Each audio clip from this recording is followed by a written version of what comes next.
Olá pessoal, tudo bem? Hoje a gente vai começar então as nossas aulas de parasitologia, entendendo um pouquinho sobre o que é a parasitologia e algumas características. Bom, a parasitologia ela vai ser uma ciência dedicada a estudar um tipo de relação ecológica que é o parasitismo, né?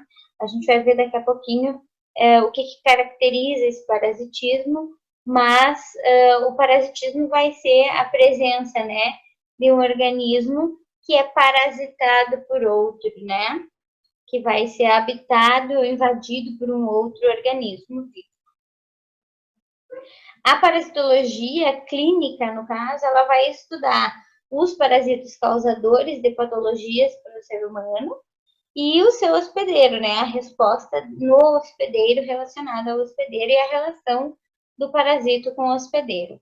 As análises laboratoriais que podem ser realizadas para que se consiga fazer o diagnóstico dessas parasitoses e essas análises podem ser realizadas em diferentes tipos de amostras biológicas. Então, em fezes, sangues, líquidos corporais. Nem sempre a única opção diagnóstica é o exame parasitológico de fezes, tá? E a parasitologia clínica, por enquanto, ela é feita ainda de técnicas manuais. Até o momento, a gente não tem automação dentro da parasitologia. Ela segue sendo uma das áreas do laboratório em que tudo é basicamente manual, né? E requer treinamento para que todos os procedimentos sejam feitos da forma correta, da forma que tem que ser feitos. As parasitoses, elas vão ter uma incidência bem característica, né? Principalmente em regiões onde eu tenho um crescimento desordenado populacional, onde as condições de vida, de higiene de uma comunidade não são adequadas, né? Onde eu não tenho um saneamento básico mínimo para a sobrevivência dessas pessoas, né? Onde a gente tem alguns hábitos e costumes locais que podem facilitar muitas vezes a transmissão de algumas parasitoses. Quando tem moradias adequadas, vocês podem ver aqui nas imagens, né? Falta de saneamento, moradias inadequadas, né? Falta de tratamento de água, falta de nutrição também, porque a condição nutricional da pessoa vai influenciar muito no desenvolvimento de uma parasitose. Os parasitos, em geral, eles têm algumas características, né? Eles são seres eucariontes, então eles têm um núcleo onde está o material genético dentro, e eles podem ser unicelulares ou pluricelulares. Todos esses são capazes de causar patologias, né? Tanto os unicelulares quanto os pluricelulares no nosso organismo. O parasitismo, então, ele vai ser caracterizado como uma relação ecológica entre duas espécies diferentes. Então, uma relação interespecífica. Isso quer dizer que é uma relação entre duas espécies diferentes, né? A principal caracterização do parasitismo é a dependência metabólica. Então, quando um organismo depende metabolicamente do outro, a gente pode chamar essa relação de parasitismo. Então, aqui a gente tem um exemplo do mosquito e a tênia, né? Eles dependem metabolicamente de um organismo para conseguir obter nutrientes para sua sobrevivência. Então, isso pode ser caracterizado como um parasitismo. E vai consistir, então, em uma associação entre seres vivos, né? E somente um desses seres vivos, por isso unilateralidade, somente um desses seres vivos vai ser beneficiado. O outro vai ser prejudicado na maioria das vezes com esse parasitismo. Algumas vezes, raras vezes, a gente pode ter o hospedeiro não sendo prejudicado, mas o normal é o hospedeiro vai ser prejudicado pelo parasitismo. E o parasitismo sempre vai consistir em uma relação parasito e hospedeiro. Então, o parasito é aquele organismo que invade outro, né, ou que depende de outro metabolicamente. e o hospedeiro vai ser a fonte desses nutrientes ou a fonte de abrigo desse parasito. E a gente vai ter dois tipos principais de parasitos, que são os endoparasitos e os ectoparasitos.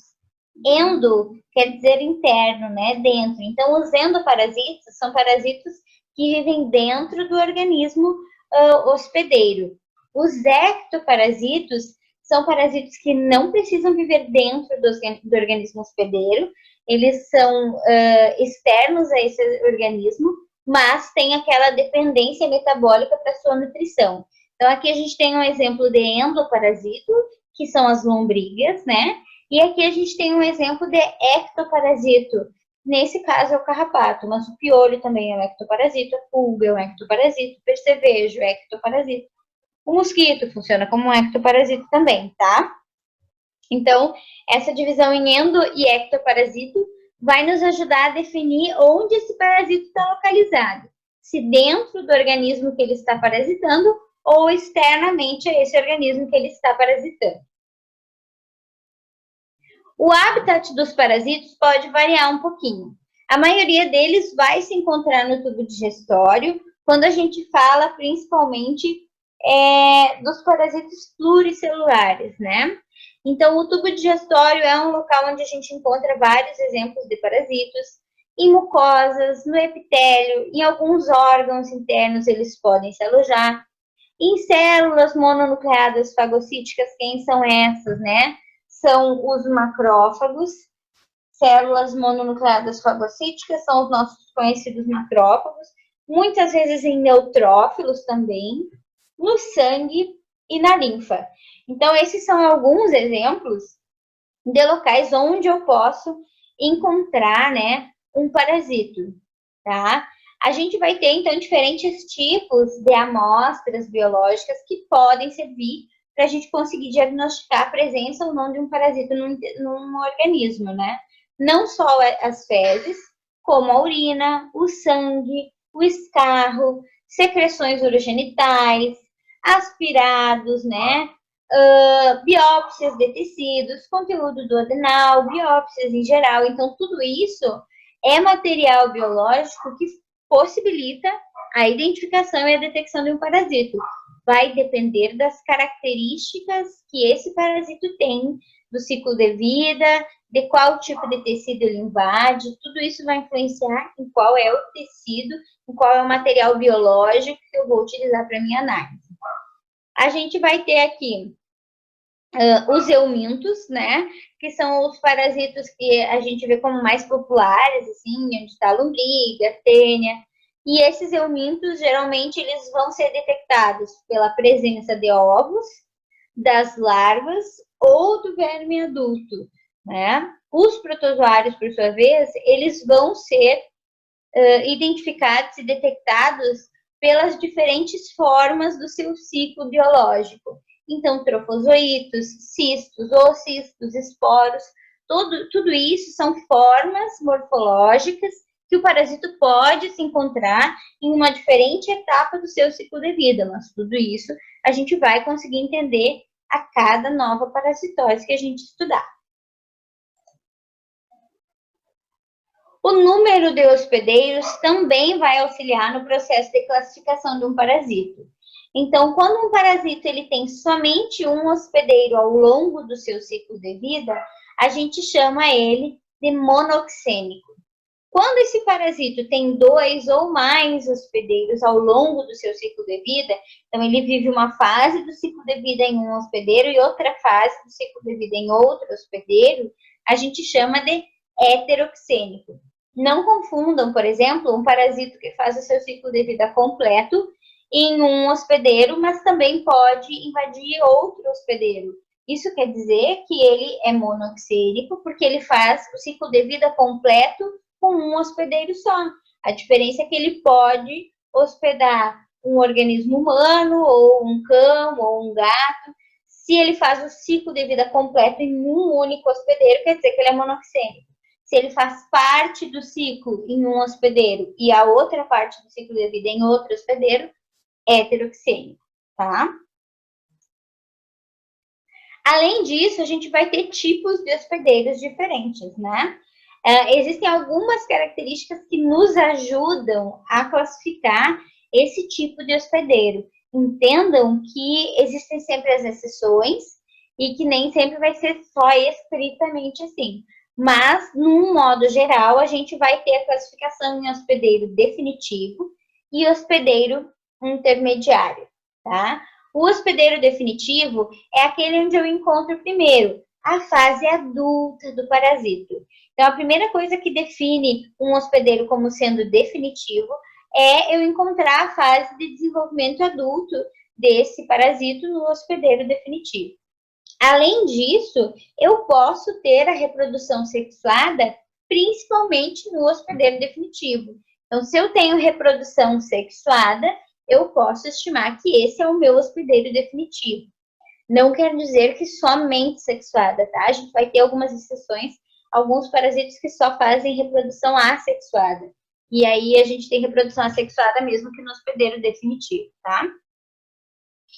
O hospedeiro intermediário, então, vai ser aquele que contém a fase jovem, a fase larvária ou imatura desse parasito. Tá? É a primeira característica que define o nosso hospedeiro intermediário. Além disso, a fase assexuada, então, de reprodução assexuada, geralmente vai acontecer no hospedeiro intermediário. Não quer dizer que eu não posso ter reprodução sexuada no hospedeiro definitivo, tá? Então, a primeira característica que me ajuda a definir quem é o hospedeiro definitivo e quem é o hospedeiro intermediário é a fase do desenvolvimento do ciclo desse parasito. Os parasitos, eles podem exercer diversos tipos de ações patogênicas contra o organismo do seu hospedeiro. Tá? Cada uma dessas ações, ela vai caracterizar uma forma ou de obter nutrientes, ou de se proteger da resposta inflamatória, ou de movimentação, que vão causar danos, consequentemente, no seu hospedeiro. A primeira ação que a gente tem é a exfoliativa. Essa ação a maioria dos parasitos vai conseguir fazer, né? Que é uma ação onde o parasito, ele rouba, absorve os nutrientes do seu hospedeiro. A gente vai ter alguns parasitos que têm comportamento hematófago, que acabam absorvendo o sangue do seu hospedeiro também, para conseguir obter os nutrientes necessários para o seu desenvolvimento. Quando o parasito ele desempenha ação tóxica, ele vai promover geralmente reações alérgicas em função das suas enzimas e dos seus metabólitos. Então, o metabolismo do parasito fica funcionando dentro do nosso corpo. E alguns metabólitos precisam ser excretados. Muitas vezes, quando eles são excretados, eles promovem ação tóxica, que vai ser similar a uma reação alérgica, né? Podendo chegar a uma reação parecida com um choque anafilático, dependendo da parasitemia que essa pessoa tem, tá? Quando o parasito morre também ou se rompe, ele também vai acabar liberando esses metabólitos e vai estimular uma resposta alérgica. A ação mecânica, ela vai estar relacionada à obstrução, por exemplo, ao surgimento de obstruções, né? Alteração no fluxo dos alimentos, na absorção dos nutrientes e também na liberação de bile. Então, quando eu tenho uma quantidade muito grande de parasitos, eu posso ter uma obstrução, por exemplo, intestinal. E isso vai interferir tanto no fluxo de alimentos quanto na absorção de nutrientes, dependendo. Então, quando os parasitos causam uma obstrução intestinal, desculpa, eu tive que parar um pouquinho, a gente pode ter interferência nesse fluxo de alimento por toda a via intestinal, na absorção dos nutrientes. Lembrem lá de anatomia, né? Os nutrientes da nossa digestão, eles começam a ser absorvidos no intestino delgado. Então, isso vai interferir sim na absorção de nutrientes, sem falar que boa parte desses nutrientes vão ser roubados, né? Vão ser sequestrados pelo parasito. E dependendo de onde esse parasito se localiza, de onde essa obstrução se encontra, a gente vai ter também interferência na liberação da bile para dentro do intestino para conseguir fazer parte da digestão. A ação traumática, ela está relacionada às lesões que o parasito pode causar, tanto no seu processo de alimentação, quanto no seu processo de migração, de movimentação, né? Então, muitas formas larvais, elas vão migrar, atravessar paredes de vasos, atravessar tecidos, e podem causar lesões, né, nesses tecidos. Essa migração, então, vai causar uma ação traumática, uma lesão, que geralmente depois vai gerar uma resposta inflamatória. Além disso, a gente vai ter ulcerações que podem acontecer, principalmente nos locais onde os parasitos acabam se fixando. Então, tem parasitos que se fixam, por exemplo, na parede intestinal, para conseguir obter o sangue, né, do seu hospedeiro. E essa fixação causa uma lesão ulcerativa. Então, a gente pode ter ulcerações na parede intestinal, a gente pode ter hemólise acontecendo, porque tem parasitos, por exemplo, como na malária, que invadem as hemácias. No momento que esses parasitos eles saem, se libertam das hemácias, eles rompem essas células. Então, eles levam à hemólise, né? E, consequentemente, a um processo anêmico no paciente. A ação irritativa, ela vai estar relacionada aos processos inflamatórios que começam a acontecer em função da presença do parasito naquele organismo. Então, o exemplo que eu dei da migração ali, né, ela causa uma ação traumática e muitas vezes essa lesão vai começar a ter a formação de um processo inflamatório, né? E isso vai ser uma ação irritativa, então. Grande parte dos parasitos começa a gerar um processo inflamatório assim que começa a causar lesões em tecidos ou células do seu hospedeiro. E a ação de anóxia, que vai estar relacionado principalmente aos parasitos que consomem oxigênio do nosso corpo e também aqueles parasitos hematófagos ou que promovem hemólise. Por quê? Porque a hemácia é a célula que nós temos para transporte de oxigênio e trocas gasosas. Quanto menos hemácias eu tiver, mais comprometido vai ficar o processo de oxigenação. Quanto mais oxigênio for consumido em um tecido só, mais comprometido fica o processo de oxigenação em outros tecidos. Então, essa ação de anóxia aqui vai estar relacionada a todos os processos que o parasito pode fazer, tanto de consumir o nosso oxigênio, quanto de alterar, né, a quantidade ou a funcionalidade das nossas hemácias. Então, um resumão aqui para a gente visualizar. As parasitoses, elas podem ser transmitidas de diversas formas. Através da água contaminada, né? Através do solo e de alimentos contaminados, seja pela ingestão das larvas, seja pela ingestão dos cistos ou dos ovos, através da transmissão sexual, a gente vai ter o exemplo da tricomoníase, com alguns insetos vetores, né? Então, a gente tem algumas parasitoses que têm insetos vetores, insetos que ajudam a transmitir essa doença. Muitas vezes o inseto vetor, ele também faz parte do ciclo de vida, ele também é parasitado. Outras vezes o vetor não é parasitado, ele só é um vetor, ele só transporta aquele parasito. E por animais domésticos, né? Esse exemplo aqui é meio cagadinho, a gente tem outros exemplos mais significativos do que esse, porque a gente vai entender quando a gente falar de toxoplasmose que não é culpa do gato, né? Que ok, ter um gato pode aumentar as minhas chances? Talvez, depende de muita coisa. E a gente tem outras parasitoses com eumintos bem significativas que são transmitidas por animais domésticos, que o animal doméstico ele é um local de armazenamento e um reservatório, desculpa, não vinha a palavra. Ele é um reservatório, mas também ele pode ser um vetor que carrega só essa parasitose e libera ovos no ambiente. Então, a gente tem exemplos melhores do que a toxoplasmose para animais domésticos, tá? Além disso, a gente vai ter diversos fatores que vão influenciar na relação do parasito com o seu hospedeiro, tá? Que vão determinar se essa parasitose vai ou não vai ter sucesso. Do lado do parasito, a gente vai ter a influência da carga parasitária, então de quanto eu tenho de parasitos ali naquele organismo hospedeiro, da localização desse parasito, né? Onde ele fica, onde ele causa a doença e da patogenicidade dessa doença. Então, desse parasito. Então, da capacidade dele de causar essa infecção parasitária, né? E de conseguir se reproduzir e se instalar nesse organismo. No hospedeiro, a gente vai ter mais fatores que vão influenciar. A idade do hospedeiro, as condições nutricionais desse hospedeiro vão influenciar muito, a imunidade, resposta imunológica vai influenciar. Tem pessoas que muitas vezes são resistentes a alguns tipos de parasitoses por características específicas, né? Ao órgão acometido, então dependendo do órgão acometido, o hospedeiro pode ter mais ou menos sucesso nessa relação com o seu parasito, né? Então, mais ou menos sucesso no combate, por exemplo, ao seu parasito. Doenças prévias, né? Doenças genéticas, doenças prévias, doenças crônicas que o hospedeiro possa ter e que possam agravar a condição desse hospedeiro quando eu tenho uma parasitose associada.